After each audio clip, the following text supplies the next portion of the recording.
Well, good afternoon, and thanks to all of you for joining us today. Today, I want to talk to you about Phase 1, both statewide and also in Northern Virginia, and when the DMVs may open. We'll be joined later today by some local officials from Northern Virginia to talk about how we are working together regarding Phase 1 in that region. First, in March, I closed all of our DMVs to customer service locations as we work through the spread of this virus. Starting Monday, we will begin to allow a few DMV customer service centers to open back up to the public for a select number of services. We'll start with 11 Dmv centers in 7 of 8 regions. Northern Virginia centers will not open at this time. These open centers will focus only on services that require someone to come to DMV in person. Things like getting an original driver's license or original vehicle registration or title, disabled parking permits, and vital records. These services will be provided by appointment only, and customers will wait in their vehicles. Anyone who can use DMV's online services should continue to do so. As we continue to ramp up testing, we did 8,845 tests yesterday, which is closer to our goal. We're doing more testing at long-term care facilities and around the state. Pharmacies and drugstores are stepping up to help with testing. Rite Aid has been doing testing in 2 sites, performing more than 1,200 swab PCR tests through this past Monday. I'm grateful to these retailers that are working with us to increase our testing, and we'll continue to see more of this.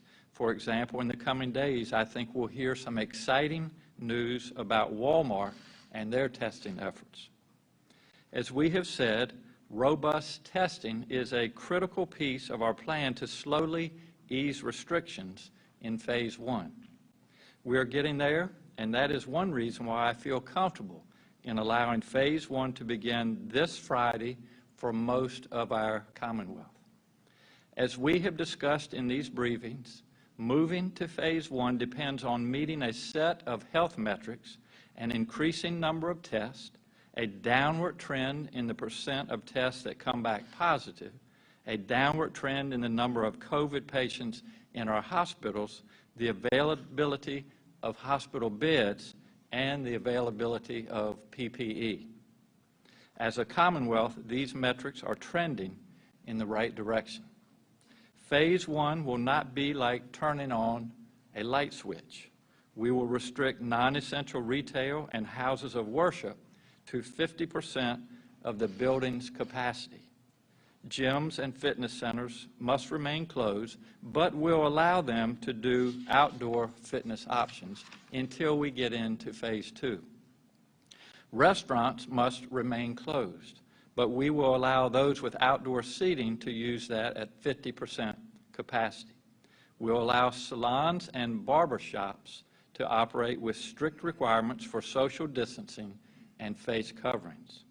And we will follow the same metrics which allowed us to get into Phase 1 when we determined entering Phases 2 and 3. We know that working parents need a safe and healthy place so they can return to work. During Phase 1, our child care centers will continue to prioritize the children of all working families while abiding by social distancing and cleaning requirements. The health and safety of children, families, and staff is a top priority. Employees who need to find child care so they can return to work can call 866-KIDS-TLC. So I'll repeat that, 866-KIDS-TLC. But I want to emphasize, as we enter Phase 1, we will still maintain the ban on gatherings of more than 10 people. We still urge businesses to keep their employees teleworking. and we strongly encourage the use of face coverings in public. We'll require face masks for some businesses, such as restaurants and salons, and require essential retail businesses to provide masks for their employees. More detailed guidance for Phase 1 is available on our website. Phase 1 represents a small step forward, but we will remain vigilant. We will continue to monitor health data closely. I again want to remind all Virginians, this virus has not gone away, and everyone needs to act accordingly. Continue to stay 6 feet from others. Wear face coverings, not just to protect yourself, but to protect other people. You will be safer at home unless you need to go out. Moving forward requires us all to act responsibly. We cannot act as if things are back to normal because they are clearly not. Phase 1 is a floor, not a ceiling, and I'm open to some regions moving more slowly. I have said that if specific regions are not meeting the health metrics, our administration will work with them on delaying implementation of Phase 1. That is what localities in the Northern Virginia region have done. Northern Virginia is our most populous region by far and shares its economy and its workforce with D.C. and Maryland. Our health metrics show that the majority of Virginia's positive cases are in the Northern Virginia region. And while that region's percentage of positive tests is trending downward, it still has a higher percent of positive cases and of people hospitalized with a positive or pending test. So I have delayed the implementation of Phase 1 in Northern Virginia for an additional 2 weeks. I thank the officials in those localities for their cooperation in working with us on this. Today we have some of them joining us electronically, and I have invited them to offer some words. So in the following order, you will hear from Mayor David Tarter of Falls Church. He will be followed by Fairfax County Chair Jeff McKay, followed by Arlington County Chair Libby Garvey, followed by Loudoun County Chair Phyllis Randall, who will be followed by Prince William Chair Ann Wheeler, and then finally be followed by Alexander Mayor Justin Wilson. So hopefully our technology will be favorable to us today, but please welcome David Tarter, who's the mayor of the City of Falls Church and also chairman of the Northern Virginia Regional Commission. Mayor Tarter. Thank you, Governor. As you just heard, I'm David Tarter, mayor of the City of Falls Church and chair of the Northern Virginia Regional Commission. The Northern Virginia Regional Commission is a consortium of 13 local governments. The group collectively represents about 2.5 million people and about 40% of the state's GDP. Since the start of the COVID-19 pandemic, we've been meeting virtually twice a week to meet our efforts and our response. We've been sharing information, best practices. Our public health directors have kept us informed about the coronavirus data and advised us on the best way to keep our citizens safe. And we have come together as a region to provide a unified response to see our communities through these challenging times. We thank Governor Northam and members of his staff who have joined us on many of these calls. We appreciate your willingness to work with us and recognize our unique circumstances. Based on the latest information from our health directors, the elected leaders of our region have spoken together to request that Governor Northam consider the Northern Virginia data separately from the rest of the state. The governor has done so with Executive Order 62, which was issued yesterday. We thank Governor Northam for his willingness to listen and act on our behalf, and for recognizing that one size does not fit all when it comes to the complex work of saving lives and livelihood. I'm joined today by some of my colleagues from Northern Virginia, who will each speak about the need for a responsible reopening process that will when the data supports it, protect our communities, and allow for a healthy and strong recovery. I will pass this along to Jeff McKay, Chair of the Fairfax County Board of Supervisors. Mr. McKay. Thank you very much, Mayor Tarter, and thank the Governor for including us today. Most importantly, I want to thank the Governor for recognizing that the DC metropolitan area, that includes the District, Maryland, and Virginia, is one cohesive region. And frankly, folks from all those jurisdictions cross jurisdictional boundaries every single day by the thousands, making our region very cohesive, but also making it important for us to consider how we can coordinate with the district in Maryland to make sure that we're protecting the safety of our entire community. We have thousands of people a day who use public transit and use our metro system to go in between those jurisdictions, and it's important that there not be huge variations in the rollout of phases as we move forward so that we don't unnecessarily confuse our business owners, confuse our residents, and confuse our houses of worship as we move forward. As we know, this virus does not know jurisdictional boundaries, and so we must remain a coordinated metropolitan Washington as we move forward to protect our residents. The whole DMV is united in reopening our economy. We want to do it as quickly and safely as we possibly can. And we thank you for recognizing that our metrics are not there at this point, and that as a region, we have to make sure that we coordinate with all of our partners, including the Mayor of the District of Columbia and the Governor of Maryland. Thank you again for that recognition. We look forward to working with you, Governor, as we move forward. And with that, I am going to pass this to the Arlington County Board Chair, Libby Garvey. Thank you so much, Chair McKay. And thank you, Governor, for having us here. I'm actually, I think, going to emphasize your remarks, and I'm really pleased to be able to do this. Northern Virginia represents nearly 1/3 of the population of Virginia, but half of the Commonwealth's cases, hospitalizations, and deaths. The most responsible path forward for us is to maintain our current operating status until the phase 1 criteria laid out by the Governor are met for Northern Virginia. And so, over the next 2 weeks, we will continue to focus on those metrics, criteria across our region. And these include a downward trend of positive test results and hospitalizations over a period of 14 days, sufficient hospital beds and intensive care capacity, an increasing and sustainable supply of personal protective equipment such as masks, respirators, gloves, and gowns, and increased testing and tracing. Analysis by our region's public health directors shows that all 5 metrics are either unmet for Northern Virginia or cannot be determined based on currently available data. So we thank the Governor for his leadership in setting the criteria and letting the data, not the date, determine our status. And we will continue to monitor our data as we move forward. And I now will turn it over to Loudoun County Chair Phyllis Randall.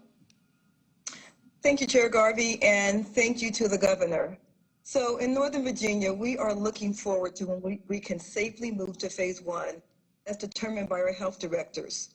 We are not expecting different rules, just a timeline that makes sense for the data our health directors are seeing. Because Northern Virginia is so interconnected, we are taking a regional approach rather than moving to phase 1 locality by locality. The Governor's new executive order, number 62, extends phase 0 into May 29. There is nothing I want more than to be able to enter phase 1 at that time. We will all continue to talk with the Governor's team and our health director to monitor those metrics closely. Unfortunately for now, phase 0 restrictions on gatherings and businesses remains in place for our area. Everyone, please stay home, except for essential trips like purchasing food and obtaining medical care. Gatherings of 10 people or more are still not allowed, including places of worship. Please continue to support locally owned restaurants with carry out and delivery. and businesses like theaters and gyms are not yet open. Lastly, I want to say to my county, Loudoun, I realize how much our small businesses are suffering. It is not lost on me. We will move to phase one the moment our health directors determine we can do so safely. Thank you so much. And I'm going to pass it to my friend, the chair of Prince William County, Ann Wheeler. Thank you, Chair Randall, and thank you, Governor Northam, for having us today. The question is, how do we get to phase one as expediently as possible? Really, it's going to be by people listening. It all has to do with personal responsibility. This means staying at home except for essential trips. It goes without saying, if you're sick, stay at home. Use strict physical distancing of at least 6 feet when you're around people outside your own household. Wear a cloth face covering when in community areas, including when inside businesses. And don't forget the basics. Wash your hands frequently, clean and disinfect surfaces, and cover coughs and sneezes.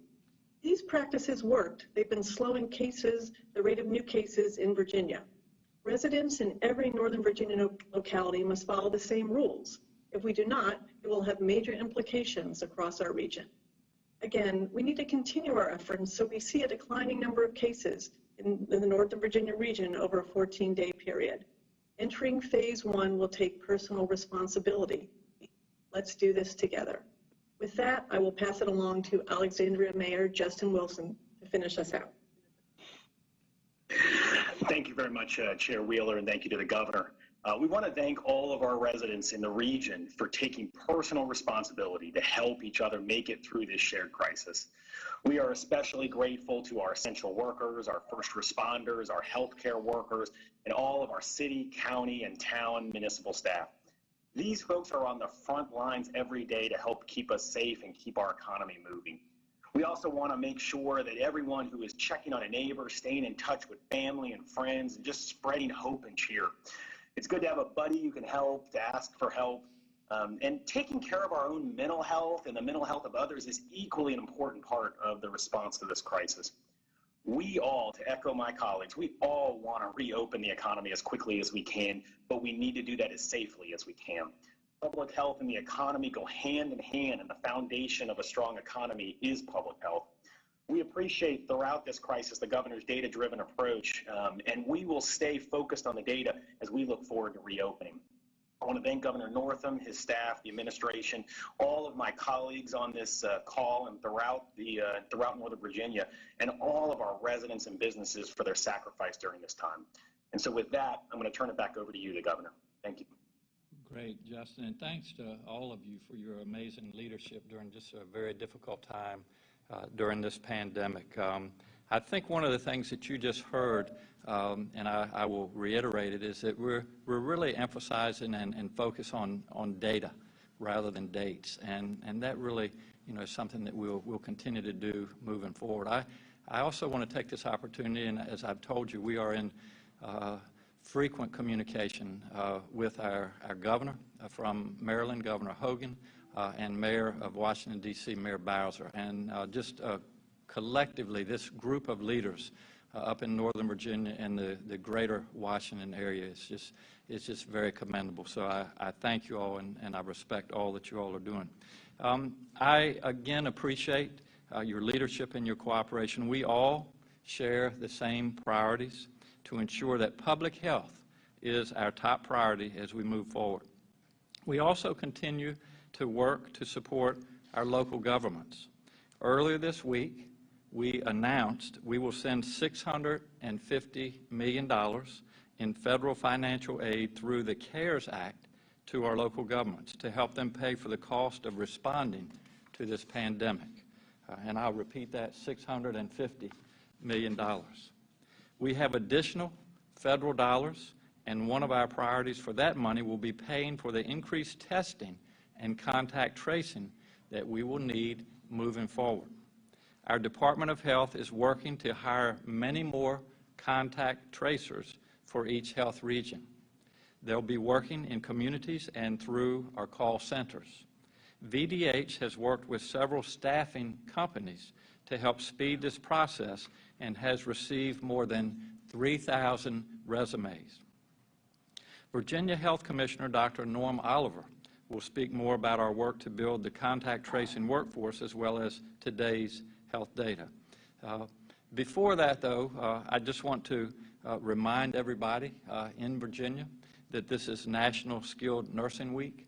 As you know, our long-term nursing facilities, care facilities, our nursing homes have been very vulnerable during this pandemic. And I just want all of you to recognize the work that's being done by these staff members and again, to thank them for all their hard work. And together we will get through this pandemic. So, Dr. Oliver, I welcome you. Thank you, Governor. Good afternoon. I'll start with the statistics on where we stand in the pandemic today. We now have a total number of cases of 26,746. That's an increase of 946 cases in the last reporting period. The total deaths stand at 927, which is an increase of 36. Total tests are 180,084. And as the governor mentioned, that includes the 8,845 tests in the last 24-hour period. The number of African American cases that we have is 4,337, which is about 23% of the cases for which we have demographic information on race and ethnicity. The Latinx cases number 7,711, which is 43% of that same denominator of cases with race and ethnicity. In terms of deaths, African American deaths are at 201, which is 25% of the deaths, and the Latinx deaths are at 73, which is about 10%.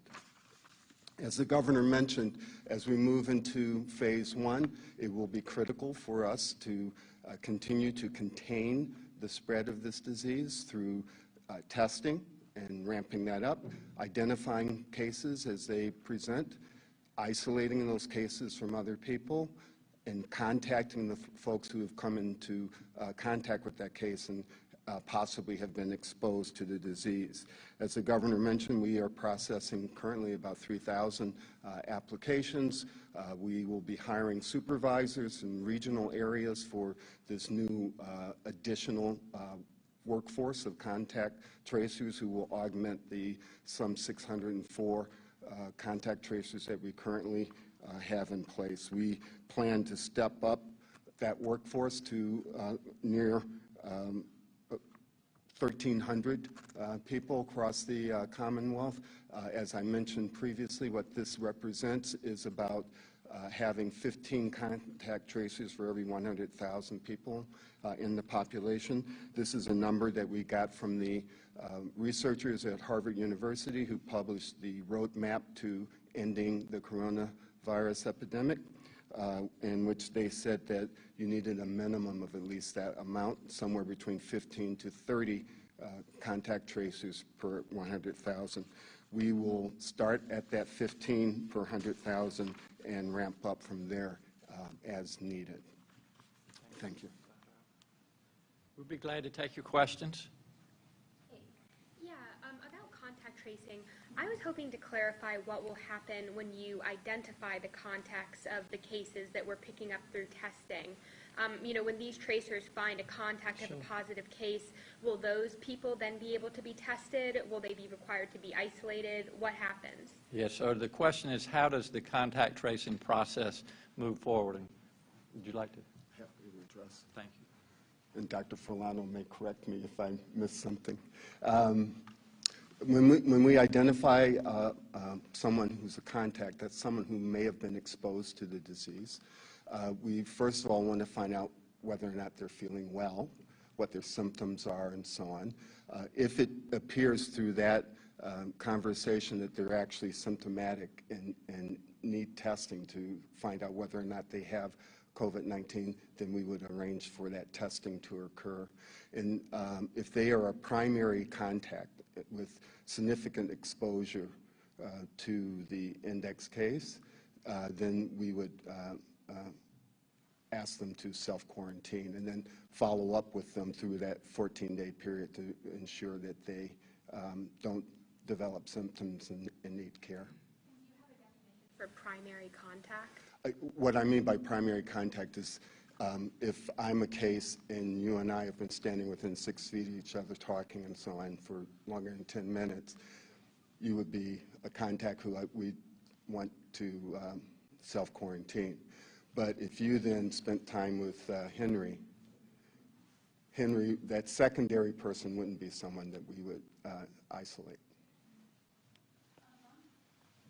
The first question on the phone will be from Alan Suderman at the Associated Press. Hi, good afternoon. Good afternoon, The Alan. White House on Monday recommended that states start testing or make sure they test every nursing home resident and staff in the next 2 weeks. Is that something that's, that Virginia is able to do? How many nursing home residents is that? Is that a doable target? And then one other question on the phase one is, I just want to clarify, it's just Northern Virginia that is being delayed. If any other locality between now and Friday asks to delay, is that a possibility, like the Eastern Shore or the city of Richmond? Alan, I'm going to be nice and answer both of your questions today, but I appreciate them. To date, we have only had one locality, one region that has requested through their leadership, as you just saw, to delay entering phase one. If there are other regions in Virginia that have concerns, that have been following their metrics, that feel that they aren't ready to enter phase one, I haven't heard from them personally, and I would encourage them to go through the same process that the folks in Northern Virginia did. But to date, the only region that we've heard from is Northern Virginia. The first question that Mr. Suderman asked was our nursing homes and our goals on testing not only the residents but the staff at the nursing homes. And just an estimate, we have about 260 long-term care facilities in Virginia, and we are committed to testing all of those facilities. Alan, your question, part of your question was, will that be done in the next 2 weeks? That perhaps is a bit of an ambitious goal, but we're going to test these facilities just as quickly as we can. As you have heard me speak before, we have the National Guard that's helping us. The nursing homes also have the ability to contract through private testing facilities such as Quest and LabCorp. And as you know, we have relief funds that have come into Virginia from the CARES Act, and we are working with our Secretary of Finance, Secretary Lane, to make sure that we have the available resources that we can help nursing homes do that testing. So the approach is going to be an all hands on deck for our nursing homes, and our goal is to be able to test all of them. And I think another thing that people need to realize is that if we're able to test all of these in, let's say, the next 2 or 3 weeks or however long that takes, there may be reasons that we need to go back and test the facility again. So this is going to be an ongoing process, and the more staffing, the more PPE, the more testing capabilities we have, the better able we'll be able to do that. But you've heard me talk about this before. The nursing homes, the long-term care facilities are some of our most vulnerable population, and we are doing everything that we can to keep the residents of these facilities and also the staff of these facilities healthy. So experts have said a surge of cases is inevitable following even a partial reopening. So does your administration have any specific modeling on how these policy decisions could impact hospitalizations and new cases in the state? The question is as we ease the restrictions and enter phase one, there is the potential to have increased cases. And Jackie, the answer to your question is yes, we do. And we're in a position to enter phase one because we have the hospital capacity, because we have PPE, because we have the testing capabilities. And so all of these parameters will continue to be followed. And you know, even we talk about if there are more cases in the next few weeks, we're ready for that. The other thing, quite realistically, that we have to think about, what about this fall and winter? Assuming there's no vaccination, there's no cure, if you will, for this, we've got to be ready for that. And so we're not only preparing for tomorrow, we're preparing for months and years down the road. And I think, you know, speaking on behalf of not only Virginia, but this country, we were caught flat-footed by this pandemic. We weren't ready. We didn't have the testing capability. We didn't have the PPE, and we've learned a significant lesson. I know we have here in Virginia, and so we'll be ready if there are increased cases this month, if there are increased cases this fall or next year. We're planning ahead for that. Do you quote specific numbers on hospitalization? Do you know that off the top of your head? Like on what that modeling shows, we could have X amount more hospitalization. Well, I think the question is about our hospitalization capacity, and I think you've seen, and I could go back and show you the graph again, we have capacity up to a certain amount, and then we have a surge capacity that's available. But I want to kind of follow up on your question a little bit. You're asking a lot of questions that we don't have answers for, and I will remind Virginians that this is a novel virus. We're learning every day how it affects human beings. We're learning every day how it affects children.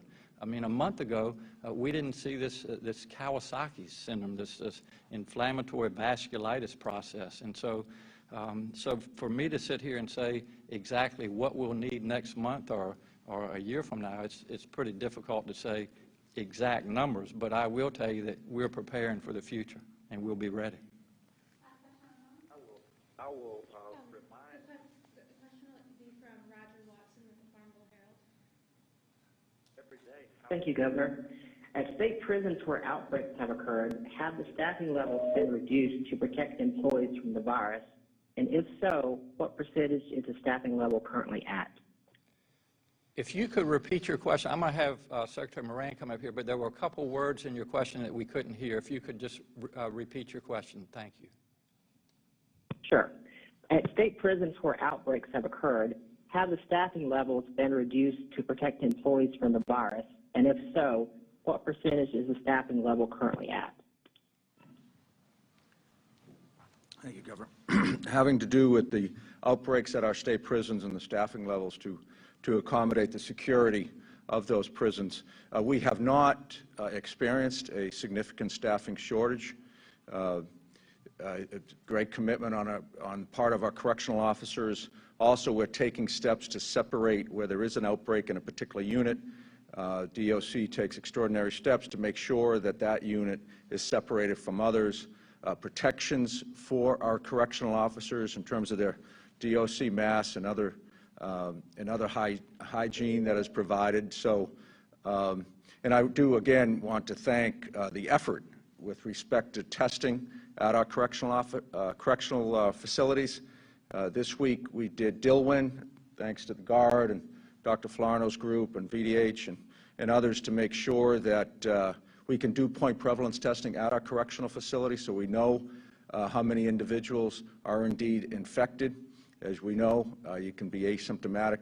With that knowledge, DOC can take steps to make sure we separate, quarantine, and take all the appropriate CDC recommended guidelines and actions to ensure the safety and health of those in our custody.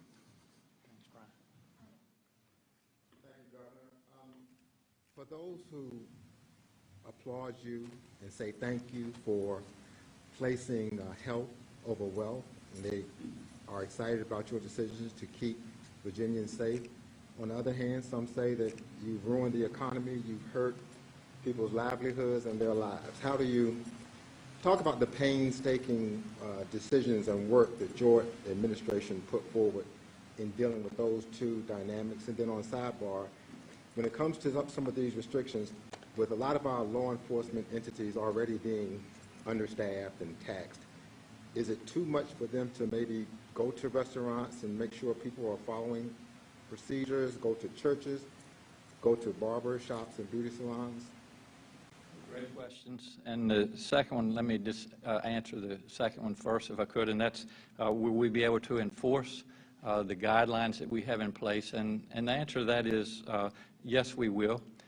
Again, we were asked for the cooperation of Virginians, and I think for the most part we have received that. But if there are some individuals that don't want to abide by our rules, we will give not only the agencies such as the Department of Health or the ABC or law enforcement the ability to go in and enforce the guidelines. So again, you've heard me talk a lot. I'm a carrot person rather than a stick.